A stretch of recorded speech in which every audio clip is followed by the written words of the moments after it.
안녕하세요. 승리하는 가족 여러분. 오늘은 사도행전 22장 1절로 29절까지의 말씀입니다. 22장 전체의 말씀이라 좀 길지만 저희들 차분하게 말씀을 상고해 보도록 하겠습니다. 승리하는 삶은 말씀 중심 예배 중심의 성경 전문 교사를 양육하기 위해서 만들어진 성경 공부 교재입니다. 2016년 7월 현재 저희들 사도행전 20장에서 28장 말씀을 상고하고 있고요. 승리하는 삶은 반행이신 박율 목사님의 구속사로 조망한 성경 연속 강해집 사도행전 상권의 내용을 가지고 편집이 되어 있습니다.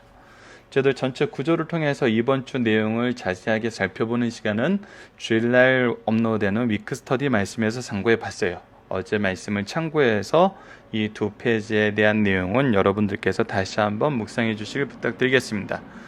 오늘 저희들 바울이 전한 은혜의 증거 22장의 내용을 통해서 우리가 처한 환경과 복음 전파 사이는 어떤 관계가 있느냐 했을 때 바울이 과연 어떠한 상황에서도 이 복음을 전하고 이 복음을 전하기 위해 그가 취한 태도를 보면은 굉장히 좋은 면이 나타납니다. 이 하나님께서 주신 지혜와 그 민첩함이 다니엘도 그 민첩함이 대단했는데 하나님께서 민첩함을 주셨다고 얘기를 했고요. 그 내용을 보면은 사도 바울이 지난주 마지막 말씀에서 천부장에게 요청할 때는 헬라어로 얘기를 해요. 그래서 천부장이 관심을 갖게 만들죠. 그리고 나서 오늘 말씀을 보면은 유대인들에게 히브리어로 얘기합니다. 자, 이런 내용을 통해서 우리가 그 환경 안에서 내가 가장 적절하게 복음을 전파할 수 있는 환경적인 면에서도 되게 놀라워요. 지난주 얘기해서 봤다시피 사람들이 군중들은 이 아래에 있고 사도 바울은 군인들에 의해서 층대 위로 올려졌어요. 그래서 지금 사도 바울이 얘기하는 것을 모든 사람들이 보고 들을 수 있게 지금 여겨진 상황입니다. 이러한 상황에서 복음을 전해요. 그리고 복음의 내용은 철저하게 이들이 주장하는 이들이 사도 바울이 잘못됐다고 얘기하는 바로 그 말씀에 기초했고 성전의 의미에 기초했고 하나님의 백성에 기초해서 얘기하고 있습니다. 자, 이 내용을 통해서 우리가 언제 어디서나 말씀을 전할 수 있는 승리한상 가족 여러분들의 모습을 우리가 한번 살펴보는 시간을 갖도록 하겠습니다. 자, 지금 현재 사도 바울은 예루살렘에 있어요. 이번 주의 말씀을 통해서 이 예루살렘에서 가이사라로 피신해서 총독 관저에 벨릭스의 총독 관저까지 들어가는 내용이 기록이 되어 있습니다. 자, 그러면 본문 말씀을 보도록 하겠습니다. 바울이 전한 은혜의 증거입니다. 부형들아, 내가 지금 여러분 앞에서 변명하는 말을 들으라. 지금 사도 바울은 자신에 대해서 변명을 하고 있고 자신이 무엇하다는 데 대해서 말씀과 성전과 백성의 의미에 대해서 이것을 모두 폐하려고 한다는 것에 대해서 이 폐하려고 한다는 것에 대해서 증명하다 보면 결국은 누구를 증언하게 돼요? 바로 예수 그리스도를 증언하게 된다는 것입니다. 우리가 이 내용을 잘 봐야 돼요. 자, 그가 히브리 말로 말함을 듣고 더욱 조용한지라. 그들이 히브리 말로 그들의 언어로 말함을 듣고 더욱 조용하게 이 말을 들어요.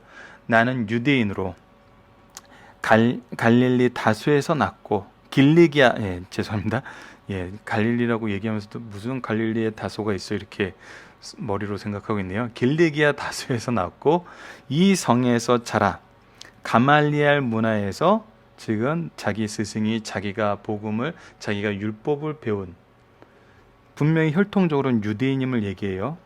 혈통적인 걸 얘기하고 그가 어떻게 지냈음을 얘기를 해요. 가말리엘 문화에서 우리 조상들에 대해서 율법의 엄한 교육을 받았고 그리고 너희 모든 사람들처럼 누구에 대해서 하나님에 대해서 열심히 있는 자라. 자, 이게 역으로 얘기하고 있는 거예요. 지금 유대인인 거, 율법적인 거, 그 교육 안에서 그것을 지키면서 이 성에서 지내는 거, 예루살렘 성에서 지내는 거, 이 모든 것 누가 정하신 거예요? 하나님이 정하신 거예요. 결국 이 모든 것이, 이 사람들이 얘기하는 이 모든 것이 무엇에 대한 열심이라고 얘기하고 있어요? 하나님에 대한 열심이라고 얘기하고 있어요. 그래서 사도 바울은 지금 이 하나님에 대한 열심에 대해서 얘기하면서 하나님의 뜻을 얘기하고 있습니다. 이것은 마치 마태복음에서 예수님이 얘기하신 것과 어떤 맥락을 같이 하는 부분이 있어요. 바로 무엇이냐면, 유대인들이 율법에 대해서 열심이라 그러지만 무엇에 대한 지식이 없었어요? 하나님에 대한 지식이 없었어요. 그래서 이들이 얘기하는 자신들의 열심이 무엇의 기준이었냐면 스스로의 기준이었어요. 그래서 오히려 하나님의 뜻을 어기는 데 열심이었어요. 이것은 자주 강조했던 어디 말씀이죠? 로마서 10장 2절로 3절 말씀이에요. 예수님께서 우리가 마태복음으로 올해 초에 봤었지만 계속 무엇을 하셨어요?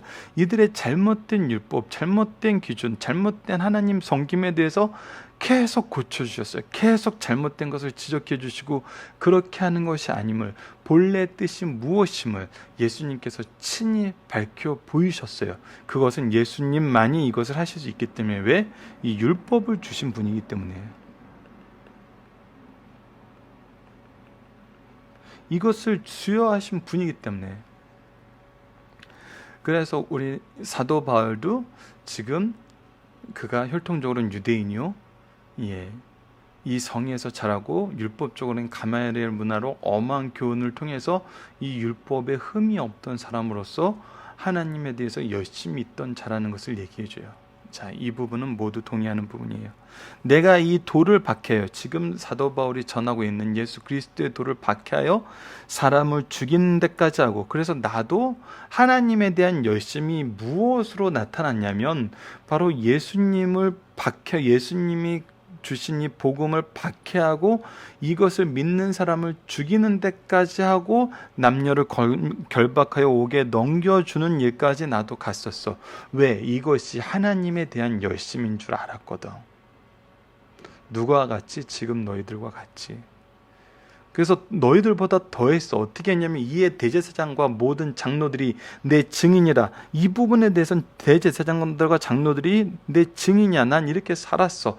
또 내가 그들에게, 다메섹 형제들에게 가는 공문을 받아가지고, 나는 지금 이 예루살렘 성만으로도 만족하지 않고 다메섹까지 가서, 그 먼 다메섹까지 가서 이 일을 행하기 위해서 공문을 가지고 거기 있는 자들도 결박하여 예루살렘으로 끌어다가 형벌받게 하려고 갔었어. 이것이 내가 가지고 있는 하나님에 대한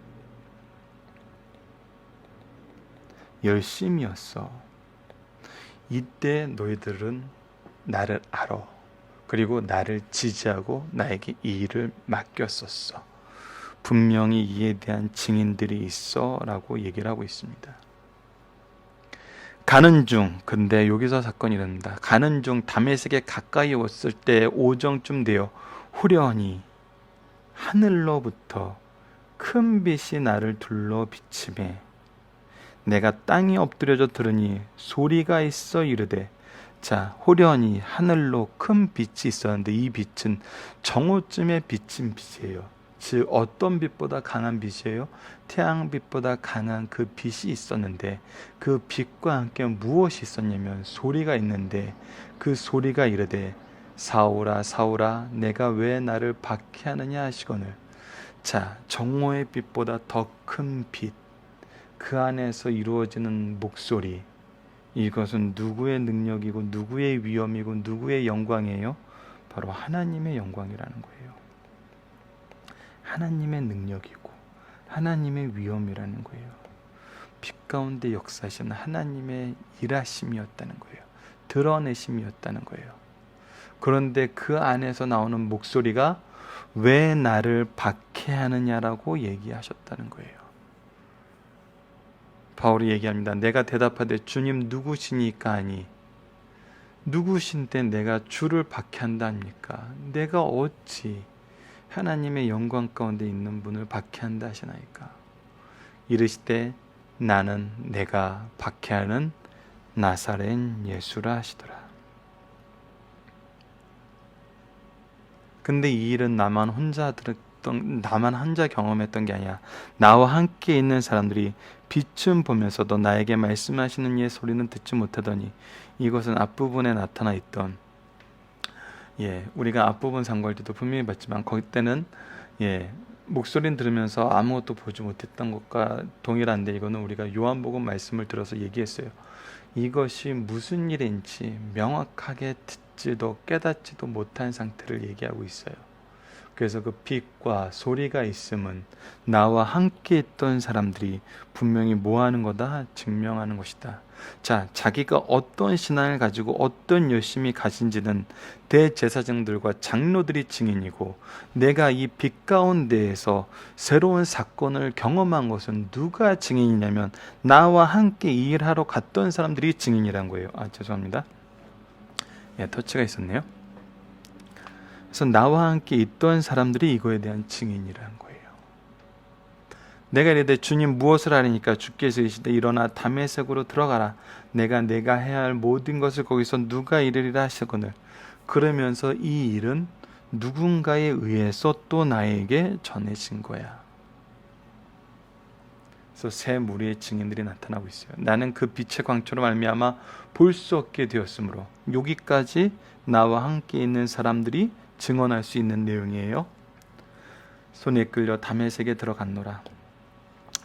거기서 누구를 만나요? 자, 율법에 따라 경건한 사람, 예수 그리스도의 도를 믿고 있지만 이 사람은 어떤 사람이었냐면 율법에 따라 경건한 사람이었다는 거예요. 하나님의 모든 법도를 열심히 우선으로 지키고 있던 사람이라는 거예요.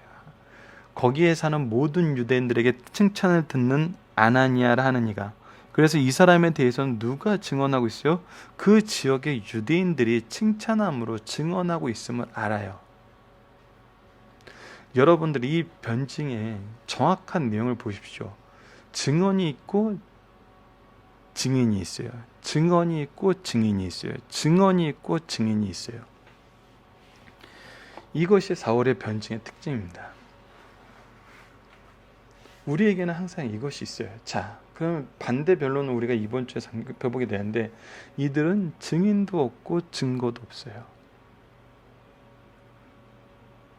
이 특징을 우리가 항상 볼 수 있어요. 우리에게는 항상 이런 모습을 보여주세요. 증언과 증거가 명백하게 드러나요. 자, 이가 내게와 곁에 서서 말하되 형제 사오라 다시 보라 하거늘 즉시 그를 쳐다보았느니라. 자, 눈을 뜨게 하시고 눈을 감게 하시고 눈을 뜨게 하시는 일은 누구의 역사예요? 하나님의 역사예요. 지금 아나니아가 사울에게 한 것은 무엇이에요? 하나님의 역사예요. 즉 하나님이 하신 거예요. 그가 또 이르되 우리 조상들의 하나님이 너를 택하여. 그래서 지금 하나님의 일을 이제 나에게 얘기하는데, 무슨 얘기를 하냐면 우리 조상들의 하나님, 바로 우리가 열심을 가지고 있던 그 하나님이 너를 택하여 너로 하여금 자기 뜻을 알게 하시며 그 의인을 보게 하시고, 지금 사도 바울이 보게 된 그 의인이 누구예요? 바로 다메섹 도상에서 만났던 예수 그리스도예요. 그 입에서 나오는 음성을 듣게 하셨으니, 그래서 그 음성을 듣게 하셨어요. 내가 그를 위하여 모든 사람 앞에서 내가 보고 들은 것을 제 증인이 되리라. 그래서 이제 네가 경험한 이 내용의 증인이 되어야 하리라. 너를 이 증인으로 삼으시는 것이 바로 하나님의 뜻이고 하나님의 계획이고 하나님께서 주신 소명이라는 거예요. 이제 왜 주저하느냐? 일어나 주의 이름을 불러 세례를 받고 예수 그리스도의 대속의 은혜로 세례를 받고 무엇을 하라? 죄를 씻으라 하더라. 이것이 바로 우리가 성결케 되는, 의를 얻는 길임을 분명하게 소개하고 있습니다. 예수에 대한 믿음이 있어 세례를 받는 것이고, 그 예수 그리스도에 대한 이 믿음으로 말미암아 우리 죄는 깨끗하게 되는 거예요. 자, 계속 이어서 봅시다. 여기서 끝나지 않습니다. 사도 바울의 증거는 후에 내가 예루살렘에 돌아와 성전에서 기도할 때 너희들이 내가 이 일을 겪고 나서 성전을 무시하고 피한다라고 얘기하지만 아니라는 거예요. 내가 돌아와서 이 성전에서 기도했다는 거예요. 왜? 이 성전은 기도하는 집이라고, 기도하는 곳이라고 하나님께서 선언하셨기 때문에 그 말씀에 따라서 내가 기도할 때 황홀 중에 하나님께서 역사하시고 계세요. 봄에 주께서 내게 말씀하시되 속히 예루살렘에서 나가라. 그들은 내가 내게 대하여 증언하는 말을 듣지 아니하리라. 증언하라는 그 증언의 내용을 가지고 처음에 어디로 왔어요? 예루살렘에 와서 당신들에게 이 복음을 전하러 와서 기도하고 있을 때 주께서는 무엇이라고 얘기하셨냐면 이 증언하는 말을 듣지 아니하거늘이라고 얘기하셨어요. 근데 그때 사도 바울은 뭐라고 얘기해요? 내가 말하기를 주님, 내가 주를 믿는 사람을 가두고 각 회당에서 때리고 또 주의 증인 스데반을 피 흘릴 때까지 내가 곁에 서서 찬송하고 그 죽이는 사람의 옷을 지키는 줄 그들도 아나이다. 이 얘기는 뭐예요? 예수님, 내가 어떤 사람들이 이 사람인지 알아요. 내가 그 누구보다도 율법에 대해서 철저하고 하나님께 대해서 열심히 강했던 사람이에요. 이 사람들은 이 내용을 알아요, 예수님. 그런데 제가 지금 주님을 만나고 이렇게 주를 믿는 자가 돼서 주의 부활하심을 증언하고 있고 주의 부활을 믿는 믿음으로 의롭다 하심을 증언할 수 있게 되었는데, 내가 증언한다면 이 사람들이 믿지 않을까요, 예수님? 이 사람들에게 이 말씀을 전하게 하여 주시옵소서. 그런데 나더러 또 이르시되 떠나가라, 내가 너를 멀리 이방인에게로 보내리라 하셨느니라. 이것이 주님의 계획, 뜻이었다는 거예요. 즉 누구의 뜻이었다는 거예요? 하나님의 계획이고 뜻이었던 걸로 내가 나가서 복음을 전하게 되고 지금 이 내용을 여러분들에게 전하게 되는 것이란 겁니다.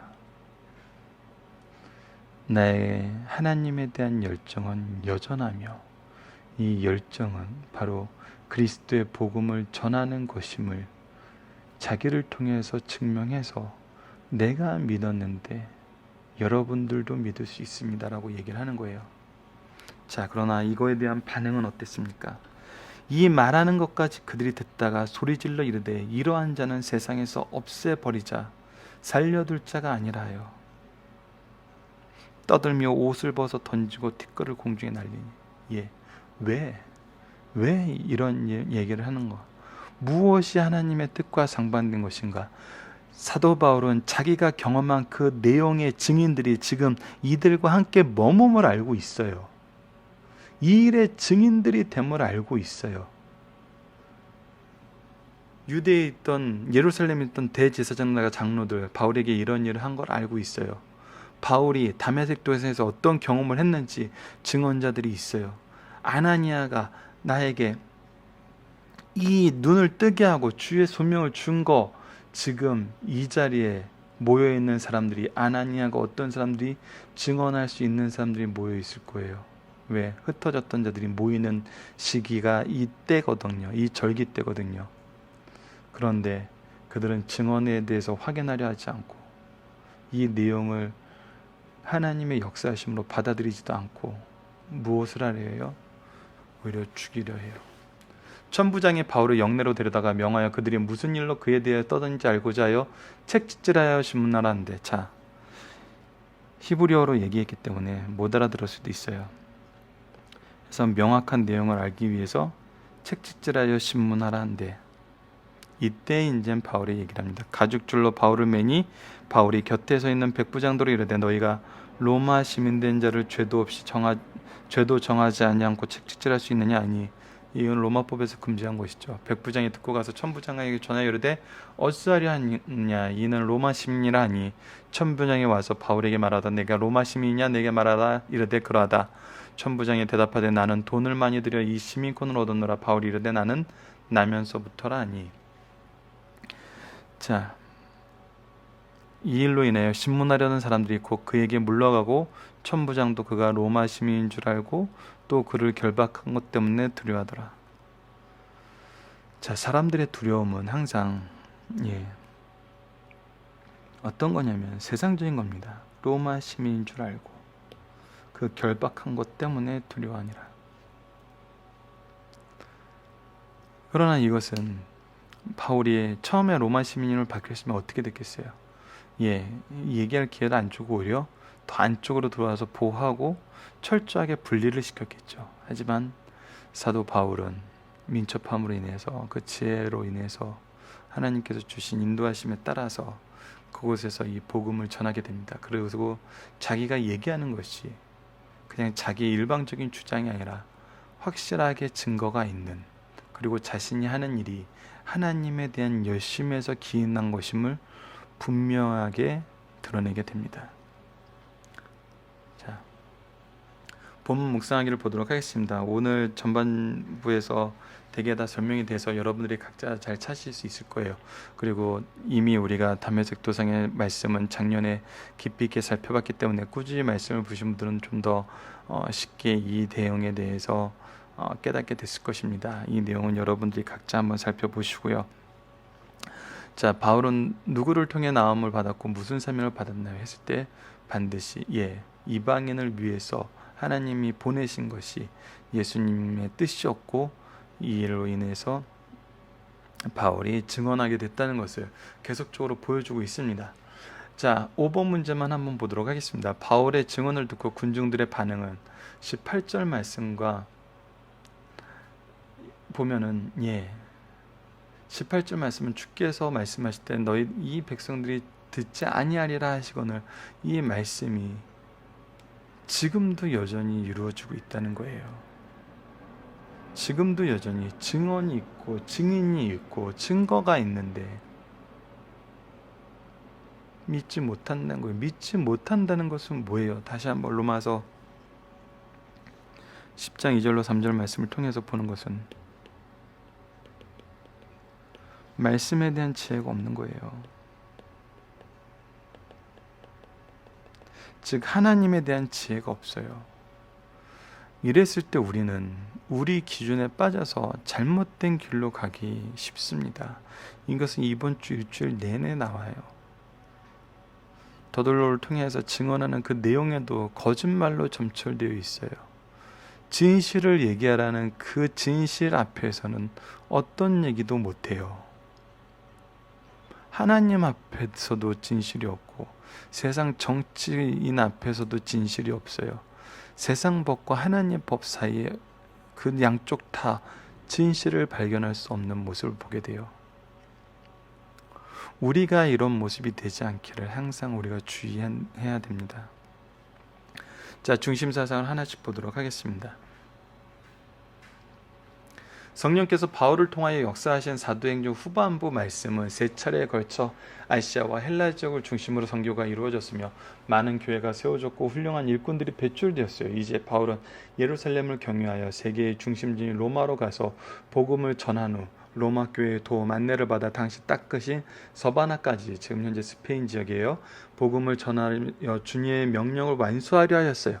하나님께서는 바울의 기도에 응답하시어 바울을 예루살렘에 오게 하셨으며 후에 나타난 일이지만 바울이 성전에서 일어난 폭동 때문에 예루살렘에 주둔하고 있던 로마군의 도움을 받아 영문 안에서부터 보호를 받아 들어가는데 이것이 로마로 가는 첫 걸음이 되었어요. 바로 오늘 사건이 로마로 출발하는 첫 걸음이 되었다는 거예요. 이제 사도행전 22장에서부터 26장까지는 유대인들의 폭동으로 말미암아 바울이 로마군 부대 안에 감금되어 6번의 자기 변명 혹은 재판을 받고 로마로 출발하게 된 사건이 드러나게 됩니다. 이 6번의 재판 과정에서 알 수 있는 것은 바울의 자기 변명은 다른 면에서 보면 복음 설교였다는 것입니다. 즉 하나님의 말씀을 전하는 게 되었다는 거예요. 바울의 복음 설교의 내용을 살펴보자. 첫 번째, 오늘 말씀이죠. 예루살렘에서 유대인들에게 자기 소명과 사명을 말하고 로마 군인들에게 로마 시민권자임을 밝힌 거예요. 내일 말씀입니다. 예루살렘 사내들인 공의 앞에서 증언하였고 바울의 증언 가운데 부활을 말함으로 바리새인들과 사두개인 간의 분쟁이 일어나요. 그 다음은 가이사 벨렉스 총독 앞에서 유대인의 고소에 답변했어요. 이때 바울은 제한적이나마 자유가 허용되었어요. 네 번째, 가이사라의 벨릭스가 그 안에 두루실라에게 의와 절제와 장차 오는 심판을 강론하였고, 벨릭스는 선고를 유예하고 바울과 정기적으로 대화를 나누게 됩니다. 다섯 번째는 가이사라 법정에서 베스더 총독의 신임을 받았어요. 벨릭스 후임으로 온 총독이에요. 유대인의 신임 총독 베스더가 업무를 파악하기 전에 바울을 예루살렘으로 보내게 함으로써 오는 도중에 바울을 죽이려 계획했어요. 그러나 바울이 이를 알고 가이사 황제에게 호소하였고, 베스더는 바울의 무지함을 인정하게 됩니다. 마지막으로 26장, 바울은 가이사라의 신문소에서 베스더 총독과 아그리파 왕과 여러 군중들 앞에서 총독과 왕의 신문을 받았어요. 베스더는 바울이 그토록 좋은 조건을 내면도 고난받는 것을 보고 바울의 많은 학문 일을 미치게 하였다고 하면서 바울의 무죄를 증명했어요. 바울이 황제에게 상수한 것 때문에 로마 황제에게 보내기로 판결이 되는 것이 26장에 있고, 이제 27장에서 28장까지가 이제 로마로 가는 길의 여정과 로마의 여정이 나옵니다. 이러한 역사적 맥락 속에서 22장 말씀을 성전에서 로마 군부대 병영으로 올라가는 층계 위에서 자기를 죽이려 하는 동족들에게 자신의 부르심과 사명을 받음을 증거한 내용과 그 말씀을 듣는 백성의 반응들을 기록하고 있습니다. 중심사상 하나씩 보도록 하겠습니다. 바울의 동족을 향한 사랑은 그 무엇으로도 막을 수 없고, 바울의 그리스도를 통한 자기 변화 또한 그 어떠한 경우에도 돌이킬 수 없는 변화성을 보여주고 있습니다. 이것을 볼 때 그리스도 안에서 새롭게 변화를 받은 한 사람의 힘은 분별력 없는 대중의 힘이나 죄악의 어떤 힘보다 더 강하고 영광스럽다는 것을 보여주시는 말씀이에요. 예. 하나님 안에서 새롭게 변화받은 사람은 대중들의 힘보다 강하고 영광스러워요. 한 사람의 영혼이 천하보다 귀한 것이 드러나게 됩니다. 바울은 과거 율법 아래 있을 때 옛사람인 자기는 유대인 중에 유대인이고 지식인 중에 지식인이며 보수파 중에 보수파요 애국자 중에 애국자였다고 말하고 있어요. 율법에 대하여 타의 추종을 불허할 만큼 열심이었고, 나사렛 예수와 그를 따르는 무리에 대하여 이 땅이 없애야 할 집단이라고 생각하고 이 일에 대한 열심은 그 누구도 따를 수 없을 정도였다고 고백해요. 이것이 하나님에 대한 열심의 증거라고 생각하고 살았을 때가 있었다는 거예요. 그러므로 오늘 부형들의 입장을 충분히 이해한다고 자기 과거를 소개하고 이거에 대한 증인이 있음을 분명히 얘기를 해요. 세 번째, 그토록 유대인으로 유대교에 충성하였는데 바울이 나사렛 예수의 사도로 부르심을 입은 것은 예수 그리스도의 주권적이고 초자연적인 역사였다고 바울은 고백해요. 나는 내가 의도하지 않고 내가 원하지 않았지만 그리스도께서 나를 불러 선택하셨다는 거예요. 이 선택에 순종하지 않을 사람이 없다는 겁니다. 이 선택은 하나님의 선택이었고 하나님의 뜻이었다는 거예요. 자기는 그것에 순종했다는 거예요. 그날도 여전히 예수 믿는 자를 잡으러 가던 다메섹 도상에서 바울에게 사울아 사울아 내가 왜 나를 박해하느냐 하시기로 주여 누구시니가 할 때 전혀 예기치 못한 음성이 들려왔으니 나는 내가 박해하는 나사렛 예수라라고 바울은 자기를 부르신 예수를 만나 그분의 제자가 되었고 그 후 그분을 따르는 그분의 종이 되었어요. 이것은 자기 힘으로 어쩔 수 없는 하나님의 은혜였다고 고백하면서 이거에 대한 증인도 있음을 분명히 얘기해 주고 있습니다. 바울을 부르심은 전적으로 주님의 일방적인 사역인 것 같이 바울의 사명도 주님의 삼중적인 부르심이 있었다는 거예요. 아나니에게 먼저 바울의 사명을 알리시고 아나니아는 바울에게 죽게 들은 바를 말씀해 주셨고, 또 바울이 예루살렘 성전에서 기도할 때 이방인의 사도로 세우신 예수님의 증언이 있었다는 거예요. 그래서 예수의 증언, 아나니아의 증언, 또 그 바울이 직접 들은 아나니아를 통해서 들은 증언, 바울이 동족들과 같은 입장에서 이렇게 변한 것은 전적으로 하나님의 일반적인 간섭 명령에 의한 것이었다고 고백하는 말씀이에요. 그래서 이 아나니아에 대한 증인도 있다는 거예요. 자, 바울은 자기를 죽이려 한 동족들의 그 부당하고 난폭한 행위를 충분히 이해한다고 바울을 선택해요. 왜? 자기도 그랬었기 때문에. 죄송합니다. 그 이유는 자신도 예수를 만나기 전에는 기독교를 없애져야 할 것으로 알았다. 스데반 죽일 때도 그 누구보다도 당연한 것으로 알고 죽였기 때문이에요. 그러므로 부형들아 나의 증언을 듣고 믿어 속히 예수께 돌아오라고 촉구하는 말씀이에요. 예, 사도 바울은 나도 믿었는데 내가 믿었다면 못 믿을 수 있는 상황은 없다는 거예요. 예, 이 마음이 참 어떤 마음인지 하나님께서 나를 사랑하셔서 이렇게 말씀을 전하게 하고 듣게 하고 또 믿게 하셨다면 누가 믿지 못할 사람이 있겠어요? 하나님의 역사하심과 섭리는 분명히 있다는 거예요. 그래서 내가 지금 이 내용을 이 상황 속에서 이러한 때에도 전할 수 있게 되었다는 거예요.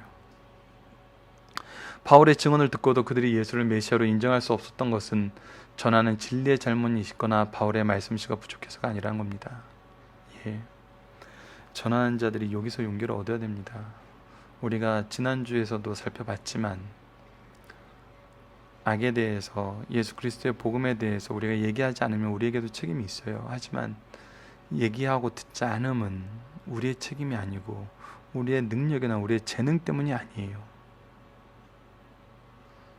그 이유는 유대인들이 가지고 있던 잘못된 메시아관에 일치하지 않았기 때문이란 겁니다. 또 바울이 로마 시민권을 행사한 것은 채찍이 무서워서가 아니라 재판 없이 부당한 고문을 받지 않아도 된다는 것과 더 나아가 예루살렘으로 가는 길에서 죽기보다는 로마로 가서 복음을 전하기 위한 것임을 준비한 것을 우리가 볼 수 있습니다. 살펴보기 정답은 카페에 있는 정답을 통해서 확인해 주시고요. 적용하기 문제를 마지막으로 보겠습니다. 우리의 삶이 그리스도의 복음과 은혜와 구원의 증거를 계시하고 있는가? 이것을 보는 사람들의 반응은 어떤가? 그때 우리는 어떻게 반응하게 되는가? 여러분, 우리의 삶은 정말 그리스도의 복음과 은혜와 구원의 증거를 계시하고 있나요? 우리가 이렇게 시간을 내어서 같이 말씀을 나누고 말씀을 전하고 말씀 안에서 사는 것과 또 이 말씀을 가지고 나가는 것과는 또 다른 단계가 있고 차이가 있습니다. 후반부에서 부쩍 강조하고 있는 것은 이 복음을 전해야 되는 이유와 그 목적이 분명하게 드러나고 있다는 거예요. 그것이 우리가 환난 가운데 매여 있을 때 우리가 생각지 못한 그 상황 속에서도 해야 되는 것을 분명히 얘기해 줍니다. 그리고 이것을 실천할 때 이거에 대한 반응은 우호적이지 않을 수밖에 없음을 보여주고 있어요. 그럼에도 우리가 힘써야 되는 것은 바로 복음의 내용을 전해야 된다는 것입니다. 전해야 된다는 것이에요.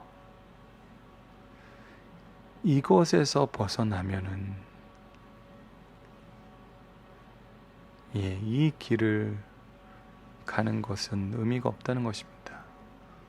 우리가 부활을 전하지 못하고 이 복음을 소개하지 못하면은 전하는 자가 없는데 어떻게 듣겠어요? 그렇기 때문에 우리의 책임이 있는 것이고 우리를 향한 하나님의 능력이 이때 드러나게 되는 것입니다. 이 부분을 다시 한번 묵상하시는 승리한산 가족 여러분들 되었으면 합니다. 말씀을 기초로 기도하기를 통해서 마치겠습니다. 하나님, 나를 구원하신 하나님께 우리가 더욱 힘써서 간구하는 것은 나의 가족, 나의 친구, 나와 함께한 모든 사람이 그리스도 예수의 이름을 힘입어 구원받는 것임을 바울을 통해 깨닫고 기도합니다. 저를 사랑하시고 택하시고 구원하신 하나님의 역사가 우리를 통해 복음의 빛을 보는 모든 사람에게 전파되게 하시고 그 안에서 믿음의 역사가 일어나 주의 일을 이루게 하소서. 거부하는 자를 긍휼히 여기시고 우리로 더욱 수고하게 하시어 사랑으로 그들을 인도하게 하여 주소서. 예수님 이름으로 기도드립니다. 아멘.